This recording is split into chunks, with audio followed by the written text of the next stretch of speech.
Video के माध्यम से आज जो है यूनिट 6 को हम लोग कंप्लीट करेंगे। यूनिट 6 जो है आप लोगों का कौन सा है, वाटर टर्बाइंस एंड पंप्स। तो सबसे पहले आता है, इसमें हम लोग पढ़ते हैं तो क्लासिफिकेशन ऑफ हाइड्रोलिक टर्बाइंस। तो हाइड्रोलिक टर्बाइंस की क्लासिफिकेशन दिखाया मैंने। इससे पहले हम लोग बात कर लेते हैं कि हाइड्रोलिक मशीन्स क्या होती है।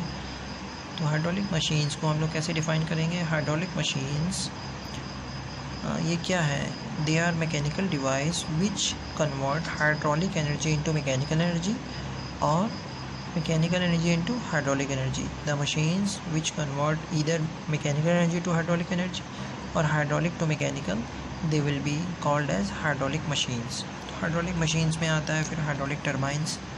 हाइड्रोलिक टर्बाइंस क्या होते हैं। Hydraulic turbines are the mechanical device which convert hydraulic energy into mechanical energy which is further converted into electrical energy by using generators। तो हम लोगों ने यहाँ पे मेंशन किया हुआ, मैंने यहाँ दिखा रखा है आप लोगों को हाइड्रोलिक टर्बाइंस के टाइप्स, उसको मैंने डिफरेंट पार्ट्स में क्लासीफाई किया हुआ है। तो सबसे पहले हम लोग देखते हैं हाइड्रोलिक मशीन्स और hydraulic turbines are classified based on the action of water on moving blades. तो मूविंग ब्लेड्स पे किस तरह वाटर जो है उससे पास करता है, किस तरह फ्लो करता है, किस तरह एक्ट करता है ब्लेड्स पे, उसके बेसिस पे हम लोगों ने क्लासीफाई किया है। तो इसमें सबसे पहले दो टाइप्स में क्लासीफाई किया जाता है टरबाइन को, on the basis of action of water on moving blades. Number 1 है इसमें impulse turbine, second is reaction turbine. तो impulse turbine and reaction turbine are the two types of turbines which are classified based on the action of water moving on blades.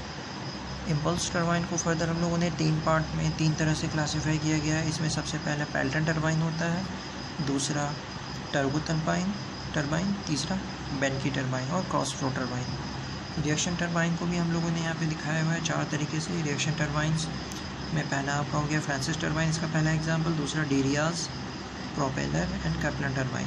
तो these are the 4 types of और 4 examples of reaction turbine. Based on the direction of flow of water in the turbine, उसके बाद हम लोगों ने किसके basis पे classify किया है, on the basis of direction of water in the runner. तो टरबाइन को इसमें हम लोगों ने 3 तरीके से क्लासीफाई किया हुआ है, tangential flow, mixed flow and axial flow. Tangential flow के कौन से एग्जाम्पल होंगे, what are the turbines which are based which will be known as tangential flow. So Pelton turbine is the example of tangential flow turbine. Francis turbine जो है आपका mixed flow turbine के case में आएगा और Kaplan is the axial flow turbine. तो turbines की definition मैंने लिखी है। टरबाइंस क्या होते हैं, वाटर टरबाइंस क्या होते हैं। Turbine is a rotary mechanical device that extracts energy from a fluid flow and converts it into useful work by a system of fixed and moving blades and causing the wheel to rotate. तो turbines को जैसे मैंने आपको पहले भी बताया था, turbine क्या है, it is a rotary mechanical device, it is a mechanical device.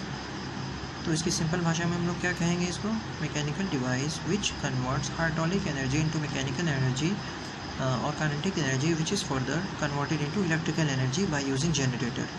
So we generate electricity by using this kinetic energy of the turbine which is generated by the turbine. तो और जो मैंने यहाँ डेफिनेशन लिखी है आप लोग इसको भी लिख सकते हैं। Turbine is a rotary mechanical device that extracts energy from a fluid flow and converts it into useful work by a system of। Turbine जो है एक मैकेनिकल डिवाइस है जो एनर्जी को कहाँ से लेता है, फ्लूइड से लेता है, फ्लोइंग फ्लूइड से, और इसको कन्वर्ट करता है यूज़फुल वर्क में, किसके द्वारा, कुछ मूविंग ब्लेड्स के द्वारा, टरबाइन ब्लेड्स के द्वारा। तो टरबाइन ब्लेड्स जो है रोटेट करते हैं, वो रोटेट करते हैं तो उससे एक शाफ्ट कनेक्टेड होता है, वो शाफ्ट जनरेटर से कनेक्टेड होता है। तो शाफ्ट जब रोटेट करता है तो जनरेटर में शाफ्ट कॉइल रोटेट करती है और वो इलेक्ट्रिसिटी प्रोड्यूस करती है। तो turbine is a mechanical device which converts hydraulic energy into mechanical energy और specifically kinetic energy which is further converted into electricity by using generator. आगे हम लोग देखते हैं अब इसके बाद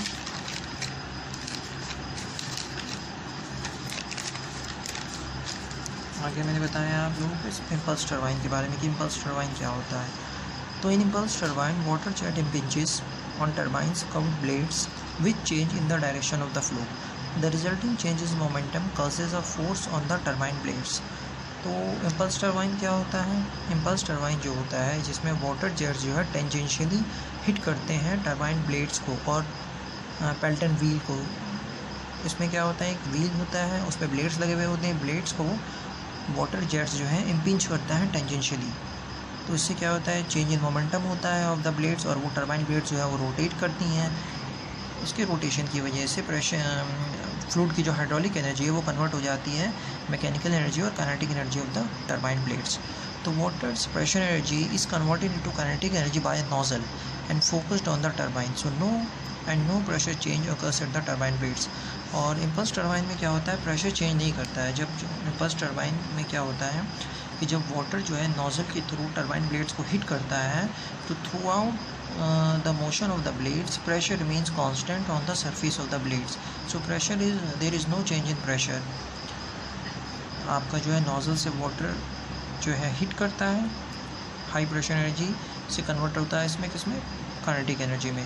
तो जो नोजल से वाटर निकलता है उसके पास हाई प्रेशर एनर्जी होती है which is converted into kinetic energy of the turbine blades which is further connected to the shaft which produces electricity by using generator. तो इम्पल्स टरबाइन में बेसिकली क्या होता है, वी हैव अ नोजल से water निकलता है, वो water जो है टरबाइन के ऊपर जो ब्लेड्स होती हैं, ब्लेड्स पे बकेट्स लगे हुए होते हैं, उस बकेट्स को हीट करता है नोजल से जो वाटर निकलता है। वो हीटिंग मोशन जो है वो चेंज इन मोमेंटम करता है ब्लेड्स के, और वो रोटेशन में आ जाता है, और इस तरीके से नंबर ऑफ बकेट्स लगे हुए रहते हैं टनर पे, वो रोटेट करते हैं continuously due to the impinging action of the water from nozzle. तो इम्पल्स टरबाइन का जो एक एग्जांपल होता है वो होता है हमारा Pelton wheel. Pelton wheel is an impulsive turbine used for high heads of water. This turbine was discovered by the American engineer L.A. Pelton। तो इसीलिए इसको हम लोग पेल्टन टरबाइन भी कहते हैं, क्योंकि इसे जिसने इसको इन्वेंट किया था उसका नाम था L.A. Pelton। तो Pelton turbine is an example of impulse turbine which works on the principle of impulsive action, or we can say that change in momentum। Energy available at the inlet of the Pelton turbine is only kinetic energy. मैंने जैसा आप लोगों को पहले भी बताया था कि इम्पल्स टरबाइन और पेल्टन टरबाइन में जो है काइनेटिक एनर्जी अवेलेबल होती है at the inlet of the Pelton turbine. There is no change in pressure energy, pressure energy में चेंज नहीं होता है, प्रेशर एनर्जी कांस्टेंट रहती है ब्लेड्स के थ्रू आउट द ब्लेड्स। तो pressure at the inlet and outlet of the turbine is atmospheric pressure and it has the following components. यहाँ पे मैंने कंपोनेंट दिखा रखे हैं, क्या क्या होता है। देखिए इम्पल्स टरबाइन में, जो कि उसका एग्जांपल पेल्टन टरबाइन है, इसमें एक रनर होता है, रनर के ऊपर बकेट्स लगे हुए होते हैं जिसके ऊपर नोजल से वाटर हीट करता है और उसको रोटेट कराता है।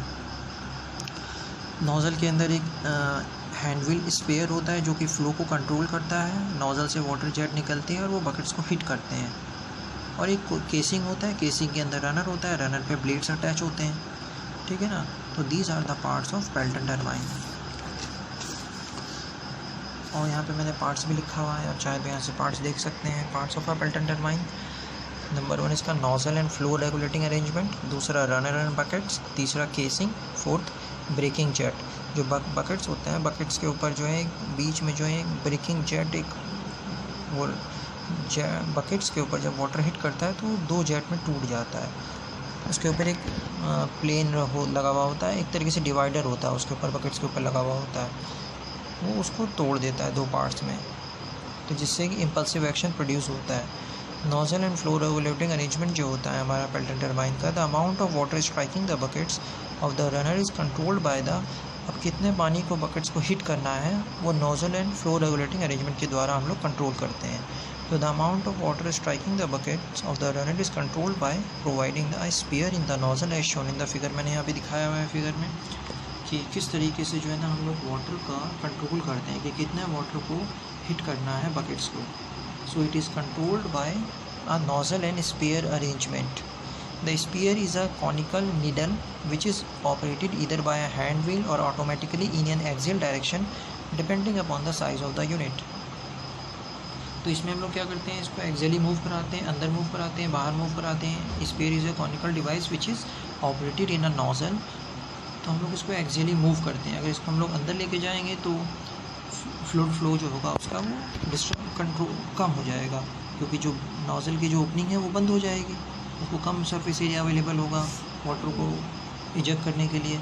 और इसको अगर हम लोग जब बैकवर्ड लेके आएंगे तो नोजल की ओपनिंग जो खुल जाएगी प्रॉपरली, तो उससे ज़्यादा फ्लूइड फ्लो होगा, डिस्चार्ज बढ़ जाएगा उससे। तो इससे हम लोग जो है ना फ्लूइड फ्लो को कंट्रोल करते हैं। it can be used to control the amount of water which should be or which will impinge on the buckets of the runner. उसके बाद एडवांटेजेस क्या होते हैं इम्पल्स टरबाइन के? इसके एडवांटेजेस होते हैं simple in construction and easy to maintain. This turbine has high efficiency, it is easy to assemble, they work at atmospheric pressure, so no problem of leakage. So these are the advantages of impulse turbine. They are simple in construction, they have high efficiency, it is easy to assemble, they work at atmospheric pressure, so no problem of leakage occurs here. So these are the advantages of impulse turbine.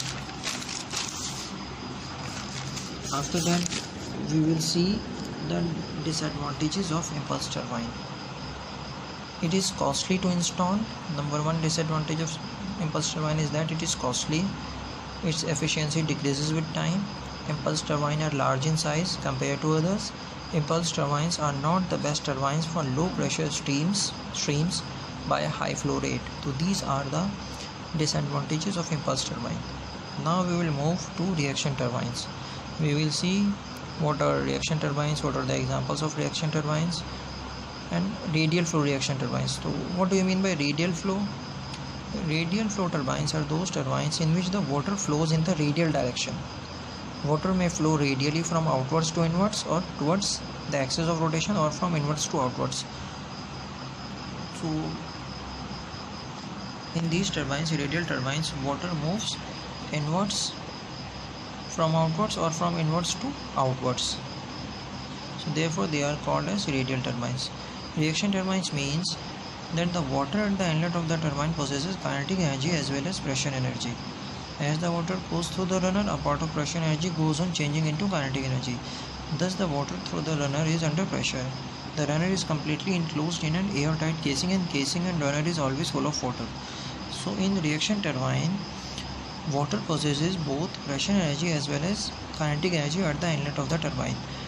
And the pressure energy goes on changing. It decreases as it passes through the blades of the turbine. But in case of impulse turbine, I have told you earlier that pressure energy is constant. There is no change of pressure energy in case of impulse turbine. But here in reaction turbine, pressure energy goes on changing into kinetic energy. This is the basic difference between reaction turbine and impulse turbine. Now we will see what are the parts of reaction turbine. Main parts of reaction turbine are casing, guide mechanism, runner and draft tube. These are the main parts of reaction turbine.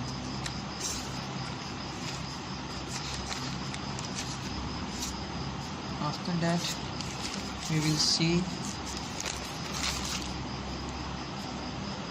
what is the example of reaction turbine. So Francis turbine is an example of reaction turbine. Francis turbine. Inward flow reaction turbine having radial discharge at outlet is known as Francis turbine. Francis turbine जो है वो एक reaction turbine है और Francis नाम जो है वो एक इंजीनियर थे, अमेरिकन इंजीनियर J.B. फ्रांसिस, उनके नाम पे दिया गया है ये.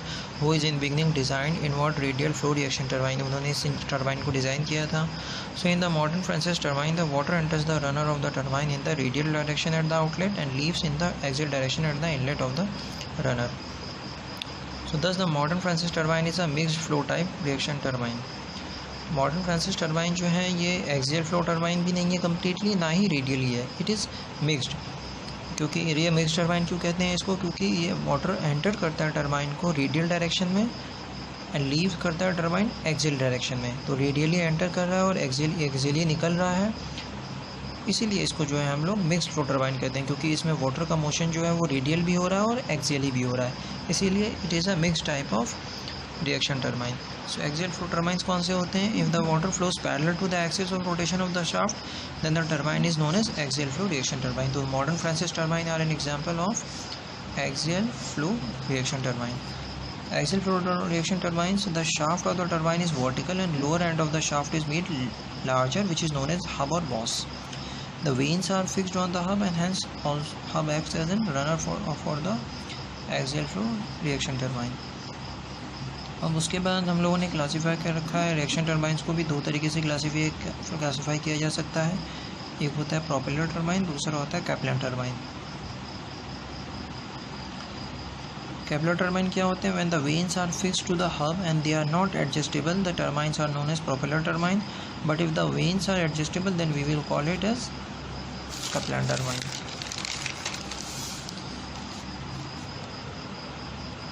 And is known as Kaplan turbine after the name of the V Kaplan, and Austrian engineer है, उनके नाम पे हम लोग इसे कपलान टर्बाइन कहते हैं, जिसमें क्या होते हैं? एडजस्टेबल होते हैं, vanes are adjustable. This turbine is suitable where a large quantity of water at low head is available. इसके मेन पार्ट्स क्या होते हैं? We have scroll casing, guide vane mechanism, hub with vanes और runner of the turbine, और draft tube होता है इसमें हम लोगों के पास। उसके बाद हम लोग पढ़ेंगे कि स्पेसिफिक स्पीड क्या होती है for turbines. What is the definition of specific speed, और what is specific speed for turbines? It is defined as the speed of a turbine which is identical in shape, geometrical dimension and blade angles and gate opening with the actual turbine, but of such a size that it will develop unit power when working under a unit head. Specific speed वो speed होती है turbine की जो कि उस turbine की specific speed होती है जो कि सिमिलर होती है शेप, ज्योमेट्रिकल डायमेंशन और ब्लेड एंगल में with the actual turbine. Actual turbine के एकदम सिमिलर होती है in shape and geometrical dimension, but actual बस साइज इसका इस तरीके से डिफरेंट होता है such that it will develop unit power when working under unit head. कोई एक ऐसा टर्बाइन जो ज्योमेट्रिकली सिमिलर हो एक्चुअल टर्बाइन के और वो उसका साइज इतना हो कि वो यूनिट पावर डेवलप करे when under working under unit head. Unit power develop करे वो जब यूनिट हेड के अंडर वर्क कर रहा हो। हम लोग सिंपल भाषा में इसको ऐसे डिफाइन कर सकते हैं, स्पेसिफिक स्पीड वो स्पीड होती है, उस टर्बाइन की स्पीड होती है जो कि ज्योमेट्रिकली सिमिलर हो एक्चुअल टर्बाइन के, बट उसका साइज ऐसा हो कि वो डेवलप करे unit power under working under unit head. तो उस टर्बाइन की उस स्पीड को हम लोग स्पेसिफिक स्पीड कहेंगे जिस स्पीड पे वो यूनिट पावर डेवलप करेगा working under unit head with the actual turbine, but of such a size that it will develop unit power under unit head. Specific speed को हम लोग कहाँ यूज़ करते हैं? It is use in comparing the different types of turbines as every type of turbine has different specific speed. तो हम लोग इसमें जो है टर्बाइंस को कंपेयर करने में यूज़ करते हैं। Specific speed is use in comparing different types of turbines as every type of turbine has different specific speed. उसके बाद मैंने यहाँ पे यूनिट क्वांटिटीज़ दिखाया है कि यूनिट क्वांटिटीज़ क्या होती हैं, जैसे आपका यूनिट स्पीड हो गया, यूनिट डिस्चार्ज हो गया, यूनिट पावर हो गया, ठीक है। उसके बाद हम लोग पढ़ेंगे pump. What is pump? Pump is a device that moves liquids और gases by mechanical action. All pumps have an inlet and casing and outlet. During operation liquid enters the pump through the inlet located here. This side of the pump is also called the suction side, and the purpose of the pump casing is to contain the liquid inside the pump during the operation. So pump is a mechanical device which performs a reverse function like that of turbine. What pump does? Pump is a mechanical device. हम लोग कैसे pump को define करेंगे? Pump is a mechanical device which converts mechanical energy into hydraulic energy. Pump का हम लोगों ने मैंने यहाँ पे क्लासिफिकेशन दिखाया गया है। पंप जो है basically classified into two general categories, positive displacement pump and dynamic pump. उसके बाद फर्दर मैंने पॉजिटिव डिस्प्लेसमेंट पंप को तीन तरीके से डिवाइड किया है: rotary type pump, reciprocating type pump and linear types of positive displacement pump. Dynamic pump को मैंने दो तरीके से डिवाइड किया है: centrifugal pump and special pumps. आपका पॉजिटिव डिस्प्लेसमेंट पंप में भी रोटरी टाइप पंप को तीन तरीके से हम लोग डिवाइड कर सकते हैं: गियर पंप, स्क्रू पंप, इसके एग्जांपल्स हो जाएंगे, और rotary when pump. Reciprocating pump भी तीन एग्जांपल्स होते हैं, तीन तरह के होते हैं: plunger pump, diaphragm pump and piston pump. Centrifugal pump भी हमारा तीन तरीके का होता है, जैसा कि मैंने आपको पहले बताया: axial flow pump, mixed flow pump and radial flow pump. Special pumps में हमारा आता है cantilever pump, jet pump and turbine pump. So these are the classifications of different types of pumps generally we see in market. These are different types of pumps which are available in market. Here I have shown you the diagram of centrifugal pump and some explanation about centrifugal pump. So if the mechanical energy is converted into pressure energy by means of centrifugal force acting on the fluid, the hydraulic machine is called centrifugal pump. तो हम लोग उसको centrifugal pump कहेंगे. Centrifugal pump acts as a reverse and inward radial flow reaction turbine. So centrifugal pump कैसे act करता है? It is reverse of inward radial flow reaction turbine. Invert flow reaction turbine का opposite होता है centrifugal pump. ठीक है, इसके बाद इसके पार्ट्स क्या होते हैं, इम्पेलर होता है, इसमें केसिंग होता है, सक्शन पाइप होता है और डिलीवरी पाइप होता है। यहाँ पे मैंने आपको सेंट्रीफ्यूगल पंप का डायग्राम दिखाया हुआ है और डिफरेंट पार्ट्स यहाँ पे शो किए हुए हैं। तो यहाँ तक जो है हम लोगों के आज के लेक्चर में ये जो है हमने टरबाइंस को पढ़ा और पम्प्स को पढ़ा, different types of turbine and different types of pumps I have shown you in this lecture. Okay, thank you.